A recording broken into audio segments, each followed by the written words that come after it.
guys, welcome to Season 1, Episode 4 of Dreamland Podcast. I'm your host Mira, and tonight we're getting scared off our asses with the Black Eyed Kids. Let's get started. If you've heard of the Black Eyed Kids, you may or may not know when they came into popular existence on the internet. The first mention of them was in January of 1998 by a journalist in Abilene, Texas, who claimed he had a very frightening encounter with two inky-eyed beings that appeared to him as children. His name is Brian Bethel, and his account goes like this. In 1996, Brian went out to pay his internet access bill at a drop box in a shopping center parking lot. For the millennials listening, that's something we actually did back then. You could pay your utility bills either by mail with a check, you could go into the office and pay, you could call them like during business hours and give them your checking account or credit card info, or you could go to these drop boxes that they would put outside of the offices, kind of similar to like an ATM, and you could just drop off your payment whenever you wanted, and they'd collect it first thing in the morning, so your bill would show as paid and you wouldn't be late. So around 9:45, he arrived at the strip mall. He parked near the marquee of the movie theater so that he could write his check by its light. The theater was playing Mortal Kombat at the time, and now I connect with this because I remember going to see that movie right after it came out. It was late one night and I was with my high school boyfriend, and it's memorable to me because it was like an 11 p.m. or midnight weeknight showing, and there was a man there with three small kids, small kids, like 4, 5, 6, 7, and even as like a 15-year-old, I was like, damn, that's bad parenting. But anyway, Brian says that he's sitting there under the lights and he's beginning to write out his check when there's a sudden knock on his driver's window. Two boys stood there. For a reason Brian didn't understand, a wave of terror washed over him. His fight-or-flight response was amping up. He wasn't sure exactly how old they were, but he guessed somewhere in the range of 10 to 14. The taller boy, seemingly the older one and in charge, was wearing a gray hoodie with a checkered pattern and jeans. He had olive skin and medium brown hair. Brian sensed a lot of confidence from this boy. The shorter one, who was smaller with pale skin and freckles, he seemed much more nervous. He was also wearing a hoodie, but this one was light green and he had bright orange hair. They did not appear at all to be related. Brian notes that this is not his first strange experience, and that he gets a feeling when something strange is about to happen to him, making him aware that something is horribly wrong, and a sense that it's actually already too late to do anything about it. So Brian rolled his window down, only a little, and the oldest boy spoke. "Hey, mister, what's up? We have a problem. You see, my friend and I want to see the film, but we forgot our money. We need to go to our house to get it. Want to help us?" Brian began to reply, well... At that moment, the younger boy looked to the older boy as if shocked that Brian didn't immediately agree and open the car door. Brian noticed that they both began to get agitated. "Come on, mister. We just want to go to our house. We're just two little boys." Something was very strange about the way they were speaking. They had no fear, their diction was perfect, it was as if they were adults. As a journalist, Brian had interviewed lots of children, and never had he encountered kids like these. There was no stammering, no shuffling body language. Brian asked them what they were going to see, and the one boy replied, "Mortal Kombat." Brian looked at the marquee. The last showing had already started. They knew Brian was stalling. "Come on, mister, let us in. We can't get in your car until you do, you know. Just let us in, and we'll be gone before you know it. We'll go to our mother's house." Brian's mind must have gone into some kind of a trance. His hand was nearly at the door lock, about to open it, when he had the momentary presence of mind to pull it back before doing so. And then, at that moment, his mind was back. Only then did he notice that their eyes were pitch black. There was no iris, no pupil, just blackness, gently reflecting the red and white lights of the movie marquee. The fact that he could see their cold black eyes apparently shocked them. He wasn't supposed to notice. He knows. He knows they aren't what they seem. "Come on, mister, we won't hurt you." Which I think is exactly what someone who wants to hurt you is going to say. "You have to let us in. We don't have a gun." Brian froze. He knew they didn't need a gun, which Okay, well, like, least calming thing to say ever. He reached for the gear shift. We can't come in unless you tell us it's okay. Let us in. Brian threw his car into reverse and noped right the fuck out of there. Speeding out of the parking lot, he thanked God he didn't hit anyone while backing up.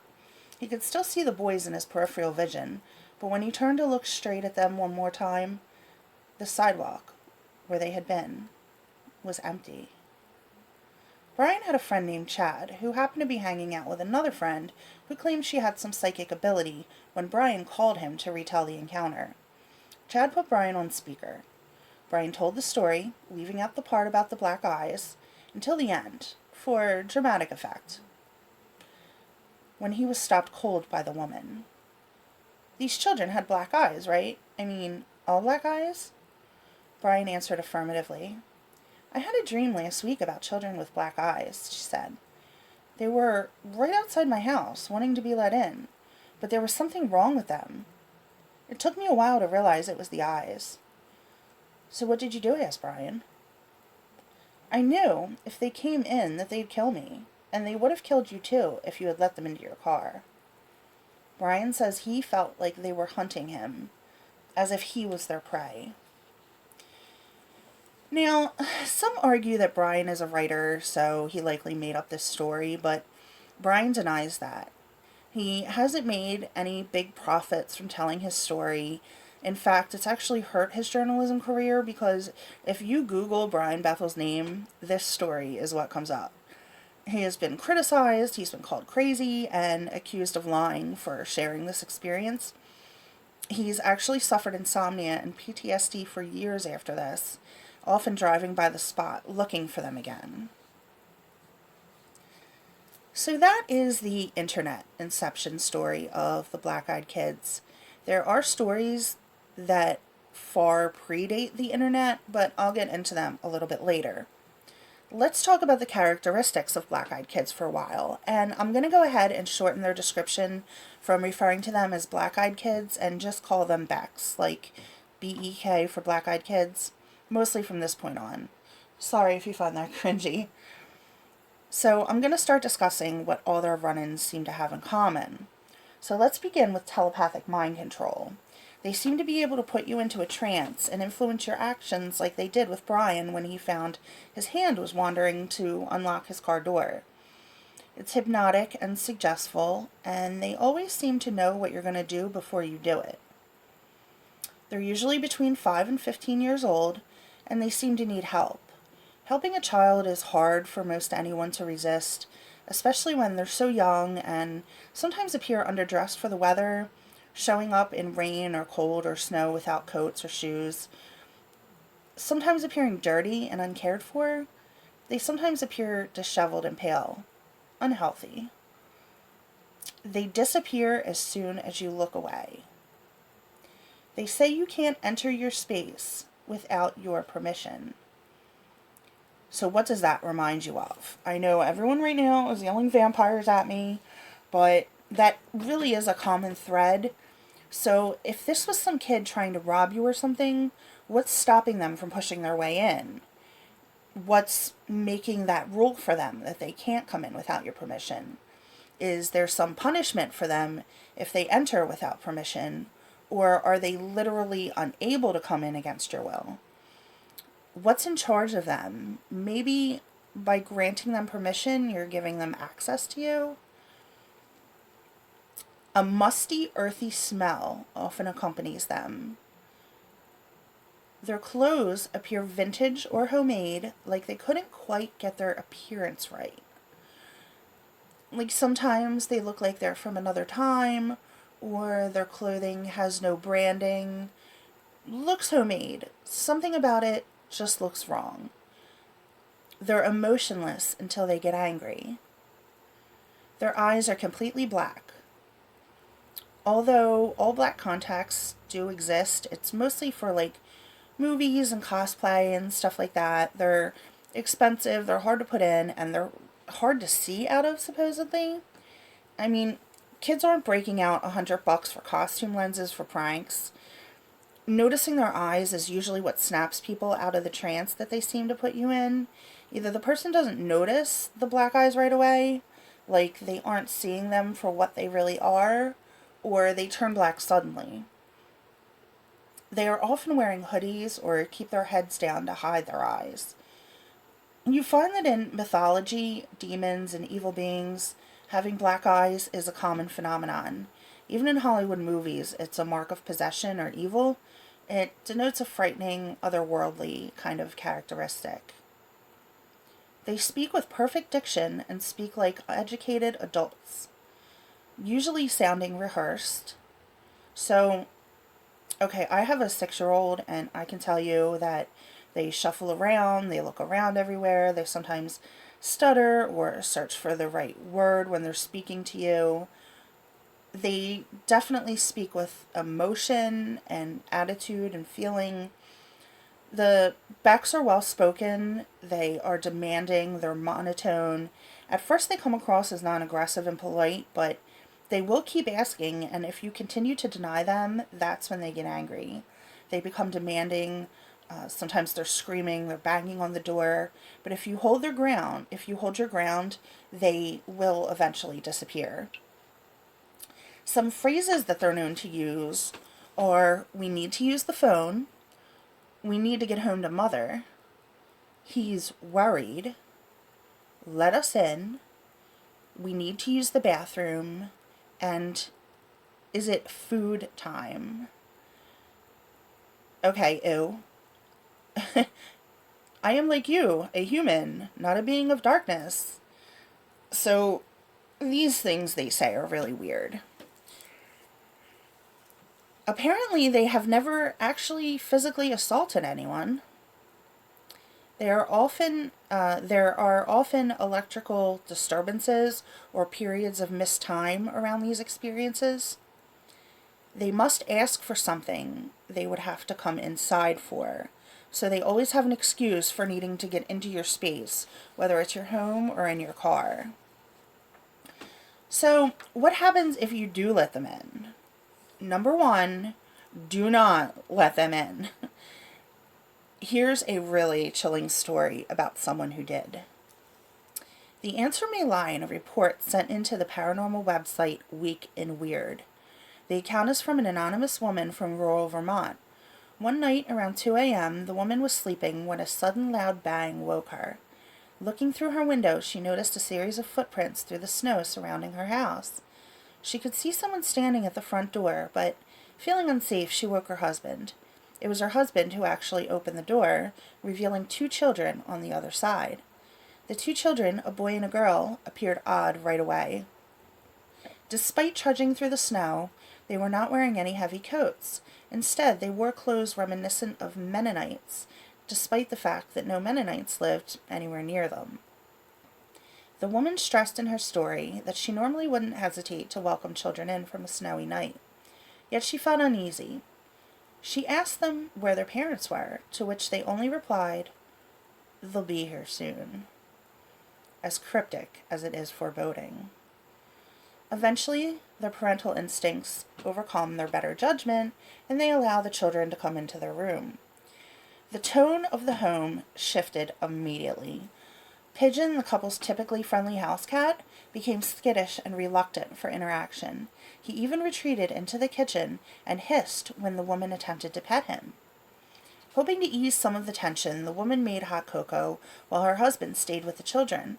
Upon returning, the husband mentioned that he was feeling dizzy. It was at that point that she noticed the children's eyes, black as coal. The children did not notice the woman's fearful reaction, or perhaps didn't care. Instead, they simply... Sorry guys, something fell. The children did not notice the woman's fearful reaction, or perhaps didn't care. Instead, they simply asked to use the bathroom and walked off as though nothing was strange at all. When the children left the room, the husband's nose began to bleed. She turned to get him tissues when suddenly everything went black. The power was out. But she could still make out the 2 children standing eerily still at the end of the hallway, just staring at her. Our parents are here." Without another word, the children walked past them and out the front door. The couple watched as the kid walked to the end of the driveway where two men waited by an idling car for them. The men were described as 6 feet tall, in black suits, not reacting to any of the couple's attempts to get their attention. The ordeal continued over the following months. 3 house cats disappeared from the house, and Pigeon tragically died of an hemorrhage. Her husband developed skin cancer, developing at such a rate that even the doctors were left baffled, although they do remain hopeful that he will recover. The woman herself was not left unscathed. She developed health issues similar to the effects her husband had experienced, namely nosebleeds and sudden dizzy spells.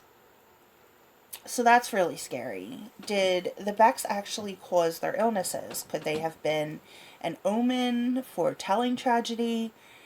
I lean towards them actually causing the chaos. I mean, the immediate nosebleed, the power going out, the dead and missing pets, all seem like way too much bad luck to have randomly happened when these kids just happened to show up at 2 in the morning. And what about their parents? These men sound like the men in black connected to extraterrestrial visits. But I guess we really just don't have enough details about them. I wish they had responded to the older couple so that we would have a better description of them. Next, let's get into the folklore about similar entities to the black-eyed kids in history. Although most stories are contemporary, there is one predating the internet. Here's the Iroquois legend of the Otcon. The Iroquois talk about good and bad energies. The Otcon is a broad term for the negative energy and beings around us and in the underworld. Some of these evil entities were told to have mated with human women, resulting in a black-eyed child with pale skin. These children were killed immediately, recognized as evil hybrids. Other times, children who wandered into the woods too far from home and were lost were easy targets for the evil-minded one to infect with the Otcon. These children were recognized by their black eyes. It was said they were now the evil one's servants, and that they would infect the other children. The Becks acted peculiar, repeated themselves frequently, and paced around nervously. It is said their goal was to destroy the tribe with Otcon. The children infected with Otcon were said to be ferocious, mean, and had a taste for human flesh. In 1914, in Mohawk, New York, an Andrew J. Davis, Jr. made an archaeological find of a piece of Native American art, which was a buffalo skin from around the 1600s. What you see in this art is a young Mohawk man, and he has 2 snakes coming out from either side of him, which are representing the Otcon. But what you notice the most is that the young man has completely black eyes. This sounds to me very close to what Becks might actually be, and might actually give us a glimpse of their purpose. One more even older story actually comes from Scandinavia, and this one is about the mealings. In Scandinavian folklore, a mealing is a child which has been left to die in the wilderness by a mother who was unable to care for it or to hide an undesirable birth. Denied a name or proper burial, the mealing seeks revenge. The mealing will ask you for things. Now, that sounds familiar, right? And they're known to try to hitch a ride with travelers. So, okay, we have 2 of the major actions of the black-eyed kids. They are encountered in places where a mother or parents might leave a child to die. These would be marshes, outhouses, cairns, and forests. You will sometimes hear a child there calling for help. The only way to give it the rest that it seeks, is by finding the body and giving it a proper burial. If the mother or parents have any other children in the future, the mealing will return and claim the lives of those children. The mealing will age slowly. The word mealing comes from the Norse Murtha, meaning murdered. Mealings look like children, but slender and with hollow black eyes. This cultural folklore actually predates Christianity, so we're talking way before even the Iroquois Otcon legend. Now, it would be pretty hard to deny a link between the Black Eyed Kids in the US, since that's where a lot of the stories are coming from. But these stories do occur in other countries. They often differ slightly, but these creatures do exist around the globe in other cultures. So perhaps it's that the experiencer has a role in how the experience itself plays out. I thought that was a pretty cool idea. Alright, let's go ahead and move on to a few anecdotes. These are some particularly spooky stories that I found. Hopefully they're not ones that you've heard too many times before. I tried not to repeat ones that I heard in other podcasts or that I saw in other YouTube videos. So let's go ahead and get into the first one. It begins. It almost felt like a dream. I woke up to my dog Lucy barking. She was upright on the bed where my husband and I were sleeping with our 22-month-old daughter, staring out the door like an unknown stranger was out there rummaging around. I thought she was just freaking out over a house noise. We'd only had her for 3 months and she was still a puppy. It could have been anything. Our roommate, a creak from the house settling, the awnings moving outside in the breeze. I wasn't too concerned initially. I decided the best bet would be to open the door and show her nothing was there. It sounds a bit silly, but it's what we do with our daughter when she gets scared, and I figured it should work with a puppy too. I opened the door and she raced to the front door. She stood there snarling. It was an angry, violent growl, one that I had never heard her make before. I looked groggily at her and opened the baby gate blocking the doorway, planning to open the door and show her that everything was okay. The second my hand reached for the deadbolt, Lucy went wild. She started barking and jumped toward me, and when I touched the metal, she suddenly changed her temper. She whimpered, almost as if she was afraid and backing down. As her mannerism changed, so did mine. I wasn't calm anymore. My heart was racing and sinking at the same time. I had been flooded with a mixture of fear and dread. I looked through the peephole. I can't explain why I looked, but I did. Outside were 2 kids. One was just a smidgen shorter than me, and didn't look much younger. I'm 21, and she looked to be about 16 or 17. She was slender and pale. Her hair was a light shade of honey blonde, and she wore it long, about mid-back, with long, thin, blunt bangs in the front that covered most of her eyes. She wore jeans, a light wash that's popular right now, and a thin-looking olive-colored pullover-style hoodie. She held the hand of a smaller girl, who looked to be around 3 or 4, in the same style jeans and a button-down ivory cardigan. The smaller one looked at the floor shyly, but had the same shade of hair tied back into a ponytail. She held a stuffed toy under her free arm, and it was identical to one my daughter has, as was their style of dress. Had it not been for the feeling of overwhelming dread and fear, I probably would have asked these children in and given them some tea or hot chocolate to get them out of the bitter cold. Something about them seemed off. At this point, I hadn't made any noise. I hadn't shushed the dog or grumbled. Nothing. I hadn't turned on any lights. These kids had no indicators I was at the door. The older one spoke. She had a voice that was mature, confident, strong, and accentless. She held her head tilted downward, and I couldn't see her eyes. She said, "We have to use your phone." I stood frozen in fear. How did she know I was there? She raised her head to face me directly, and that was when I saw her eyes. There was a reason I couldn't see them through her bangs before. They were black, or midnight blue, or a dark, dark purple. They were otherworldly. She said, "Our mother is worried." As someone who has always been interested in creepy stories, I knew what she was the second she looked at me through the door. I have never been one to believe in these things. As a staunch atheist and skeptic when it comes to the paranormal, I had written off many a ghost story from friends and family members eager to tell their tales. I didn't believe it. Still, I couldn't rationalize my way out of this. I was standing with nothing but a thin wooden door between me and a black-eyed kid. There was no questioning what was right in front of me. I did not answer her. Slowly and silently, I backed away from the door, Lucy still cowering at my ankles. She kept talking. "Just let us in to use your phone." I took another step back, and with that step, her tone changed.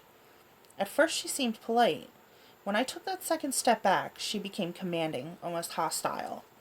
"We're not going to hurt you. If we wanted to do that, we would have broken in. I'll ask again. May we come in and use your phone?" Lucy snarled at the door, and I inched backward, though something inside me seemed to be pulling me back towards the door. It wasn't a physical pulling as much as a subconscious need to go back and let them in. I got to my room, covered up the window, locked the door, and sat there in the dim of the nightlight. I heard her call me back to the door once more, and then quiet. I didn't go back to sleep that night, and I haven't slept right since. I know from reading about them that Becks can't just come in without permission. I know they haven't hurt anyone, but I still fear I'll be the exception. When I told my husband, he said it was just a dream. He keeps telling me to forget it, but this lingering feeling of sadness, this dread when the house is silent at night, this fear of a knock at the door, this tells me otherwise. Okay, so this was scary on another level. Being stalked by black-eyed kids is one thing, but having these creepy kids on your doorstep trying to get in your house when you have your baby there is a whole different type of fear. But also, what the fuck is up with the husband? He doesn't wake up to the barking dog, and the wife doesn't get him up? What? If there were a couple of black-eyed kids on my doorstep in the middle of the night, I would be waking up every single person in my house, turning on all the TVs, all the lights. Like, no way I'm sitting in there alone and terrified until the morning. That part of the story didn't quite make a whole lot of sense, but, I mean, everyone's different. I suppose she could have been embarrassed, maybe, especially since she said she didn't really believe in the supernatural, and it sounds like her husband didn't really believe her either. Our next story begins. Last night was like any other night. I was switching between listening to music and watching YouTube videos with one headphone in, so I can hear my infant daughter if she cries. That way my wife can get a full night's sleep. She works at 4 a.m. at the hospital every day. When I decide to go down and lay in the spare bed in the baby's room, just as I dozed off, I heard a thumping coming from the front porch. Startled at first, I opened my eyes wide and scanned the room. Realizing it was most likely my cat scratching himself on the front porch, I dozed back off. Then again, the thumping. Damn cat. I got out of bed to run him off the porch, only to see he wasn't there anymore. Now that I was up again, I wasn't the least bit tired. I figured I'll just get some tea and check Facebook while I'm up, maybe finish the web series I was watching on YouTube. A few minutes into the video, I feel the sudden urge to look up at the kitchen window. There they were. The tops of two short-statured people's heads were cresting the stairs just above my window frame. The people were just short enough to not see in the window, but I could see out. I heard no footsteps on my porch as my stomach turned. But the knock, knock was a steady, hollow thump. The very same thump I had just blamed on my cat. Deciding it was best to not answer, I shut my laptop and crept by the door back to the baby's room. I assumed it was some of the people from the low-income housing across the road from me that were high, or hiding from the cops, or maybe just looking for my cousin, who stays with me often and has many friends over there. The last thing I needed was to try to explain to two stoners that I was trying to sleep, even though it was 2 a.m. It wasn't until I got to my daughter's room that the creepiness set in. The thump had moved from the kitchen to the bedroom windows. Both windows, a room apart, thumping in perfect time. These stoners were going to wake up my daughter if I didn't run them off now. Pissed off, I went to the kitchen, unlocked and opened the door, ready to run around to the side of the house and kick some little idiot's ass. It happened then. Standing there looking up at me were two 10 or 11-year-old boys. The feeling of dread and the smell of mold almost made me vomit. The smaller of the two then spoke. "May we use your telegraph?" Huh? I just stared blankly at these boys, horrified of what I then realized. Their eyes were pitch black.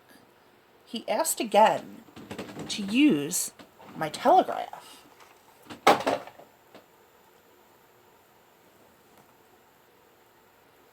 There wasn't a sound to be heard. No crickets chirping, no dogs barking, no cars driving by, nothing. I tried to play it cool and ignore the fact that he didn't say telephone, phone, or cell, anything that would have made any sense of the situation, and calmly replied, "I don't have service at my house, sorry." The expressions on their faces turned to rage as I finished my sentence. Swiftly, I shut the door and locked it as quickly as I could, then stumbled back to protect my daughter. I picked her up from her crib and held her close. The fact that she didn't wake up freaked me out the most, but I managed to gather my senses enough to make sure she was still breathing and warm. Everything seemed okay with her. The thumping on the kitchen windows was back. I dropped to the floor as close to the walls as I could and held my little girl in my arms and wept like a child. I felt helpless and afraid.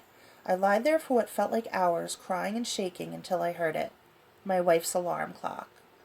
The thumping stopped the instant the alarm went off, and I crept into the master bedroom with the baby. "What's wrong with you?" my wife asked. "I just had a bad dream," is all I could mutter out. "Okay, well, give me the baby so I can feed her before work." I handed my wife the baby, and she fed her like any normal day. I turned on every light in the house and made coffee for her. For some reason, just having her awake calmed my nerves enough to pretend like nothing happened. I walked her out to the car nervously with the baby in my arms. I asked her not to leave until I walked back into the house. She was put off by the request, but did so to humor me. Once I was safely in the house, I locked the door again, and in the house I sat horrified until she got home. I insisted we go to the next town over and stay the weekend at my brother's house. And here I sit, horrified, while she sleeps in the guest room with my daughter, wondering why they stopped when the alarm went off. I think I know the answer. I was aware of Bex when she wasn't. Every story I've read about them is from someone who already knew about them. Maybe, just maybe, knowledge of them existing is the only reason they visit. I'm afraid, and I'm sorry. Well, okay. Damn, that was an interesting theory about only people knowing they exist, being able to experience them, but actually I've heard plenty of stories where they'd never heard of them beforehand. So perhaps there's some other reason, like maybe they didn't want her or the baby, which is why neither her nor the baby woke up. That seems a little more likely to me than what he thought. I've got another story here.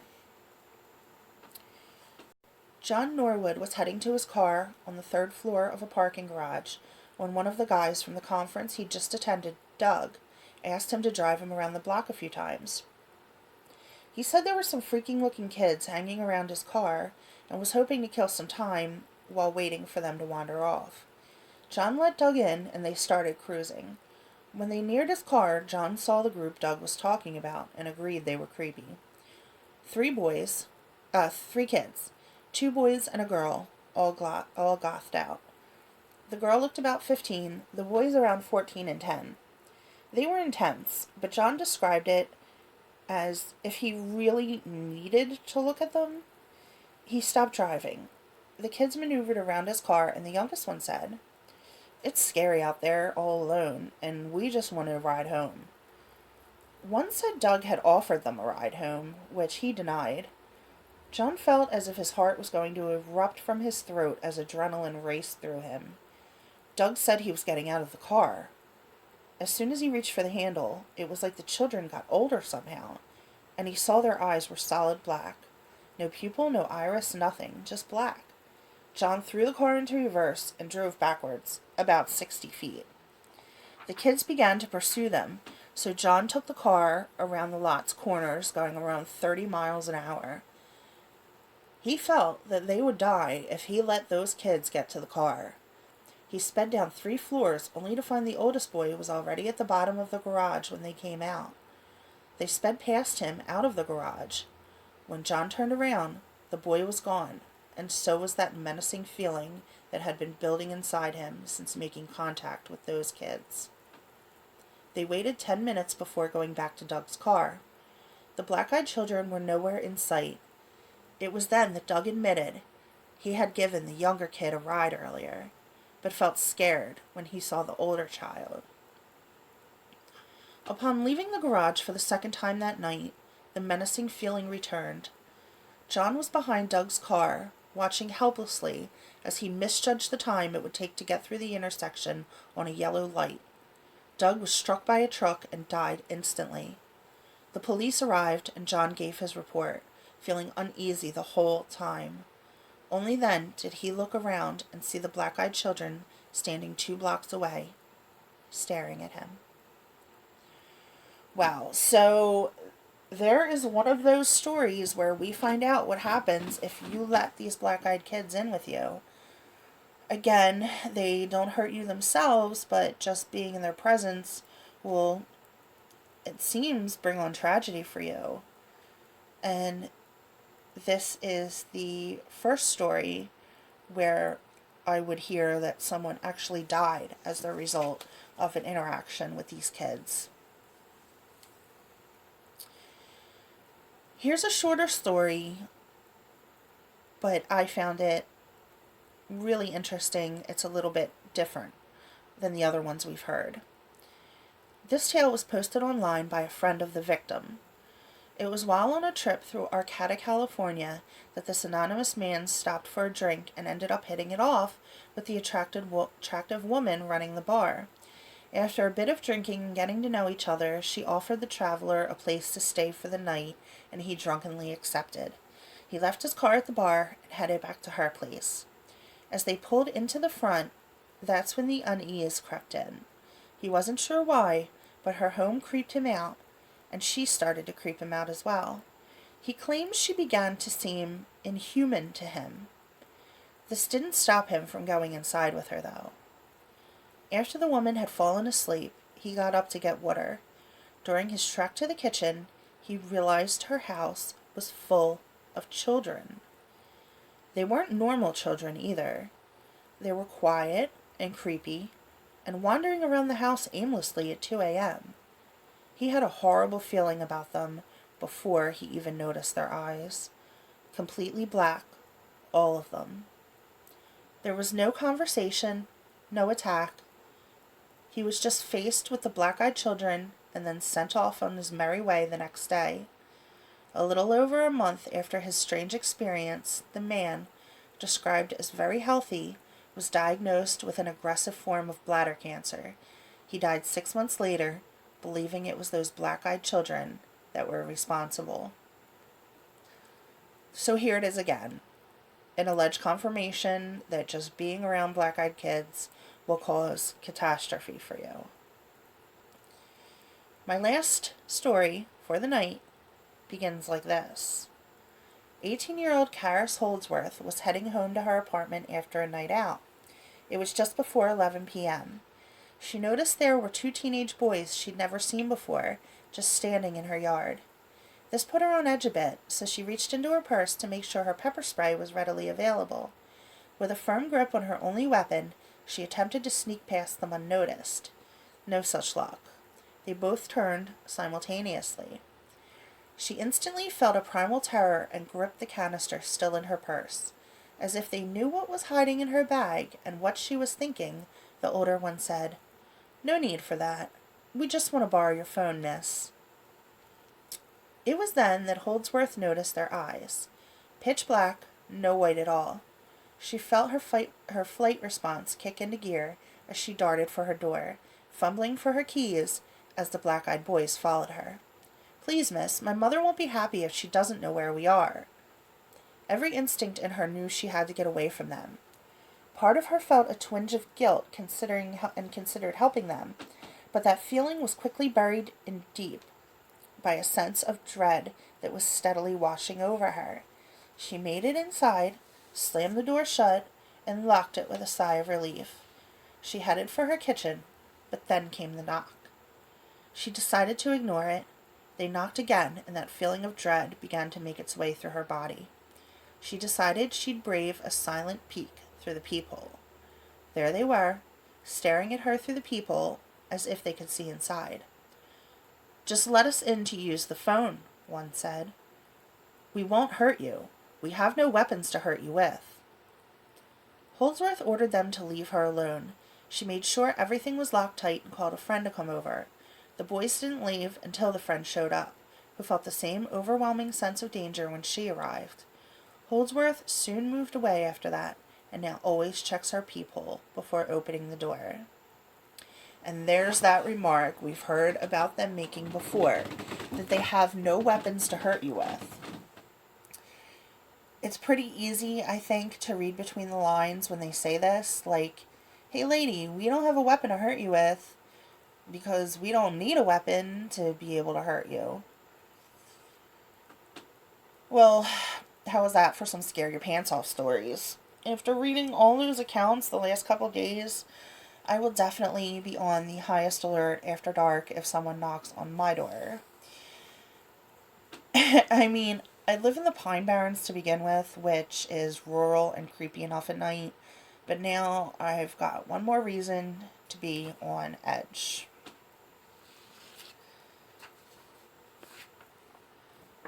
For our next part, and you know, my favorite part, we're going to talk about theories.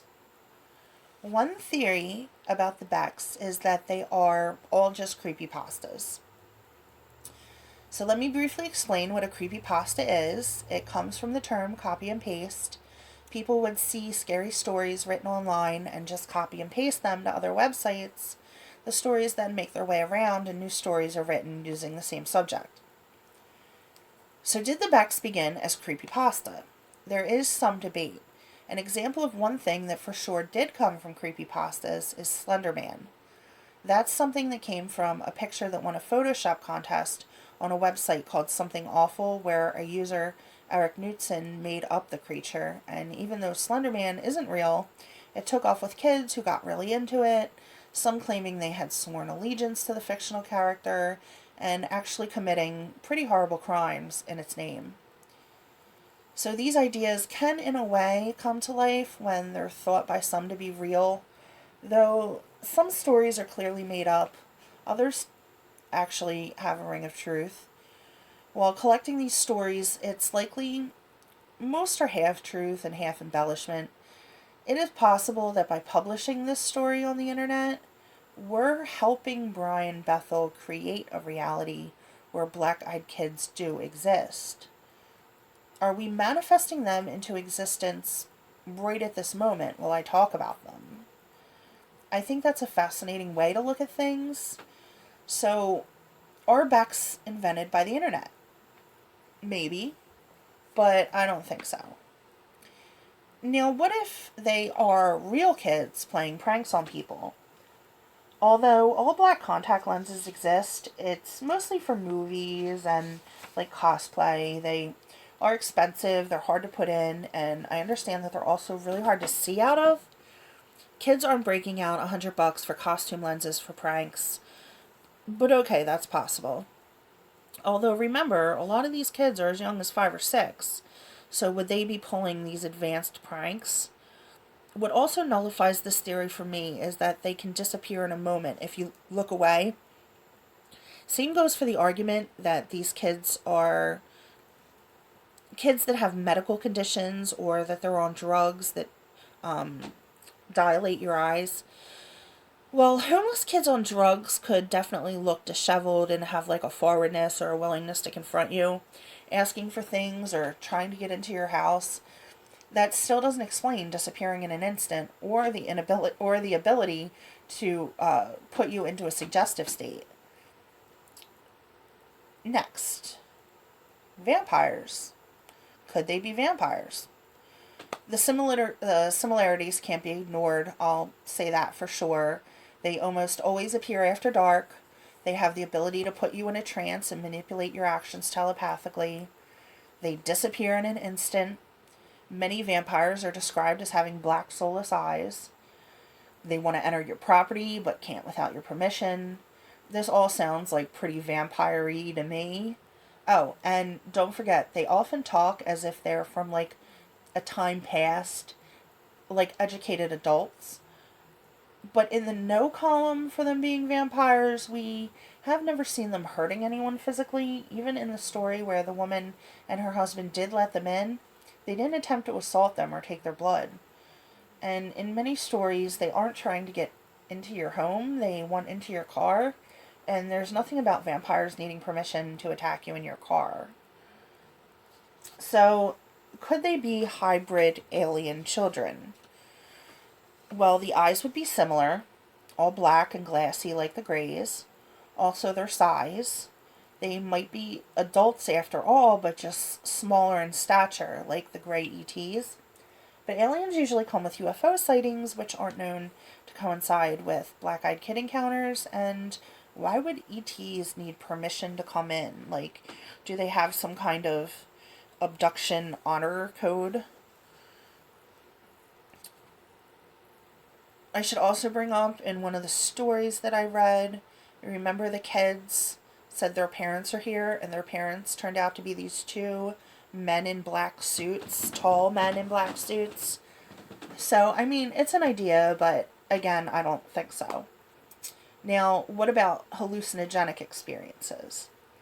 In 2014, a British newspaper published a bunch of stories of encounters with black-eyed kids that went back all the way to the 1980s. A lot of these people believed they were being haunted by ghosts. There was a paranormal investigator by the name of Lee Brickley, and he was looking into sightings on Cannock Chase in Staffordshire, England. He had heard from many people that they'd seen a ghost-like little girl that had cold, pitch-black eyes. Now, people from all over were claiming that they'd seen other black-eyed kids in this same area.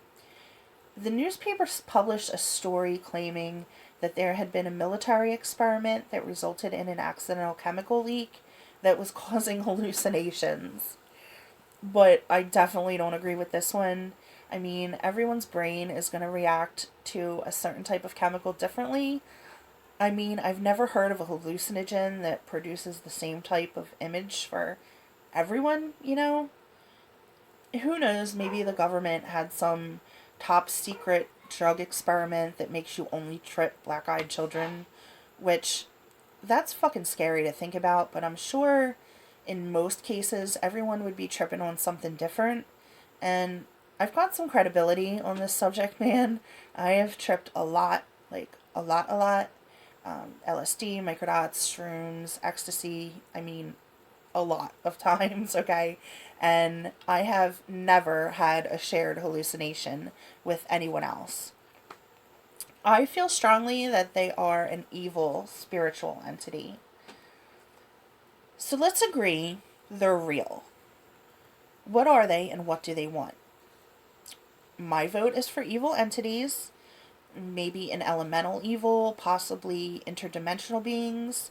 I don't believe in demons as like described in the big three religions, but I do believe that evil exists, and these beings create such fear in the people who encounter them that any other possibility really makes no sense to me. The fascinating part is, why do they need your consent, and what are you consenting to? Is it possession? Do they need a body to dwell in to convince you to allow them in? Manipulating you with the appearance of a child in need is genius, right? Do they need to take your soul because they're soulless? Do they feed on your body? Do they feed on your soul? Do they even maybe feed on fear? Let me know what you think. I'd love to carry this discussion about theories over to Twitter. You can find me there at dreamland_pod. You'll also find all my links pinned there. I'm on Instagram at dreamland.pod.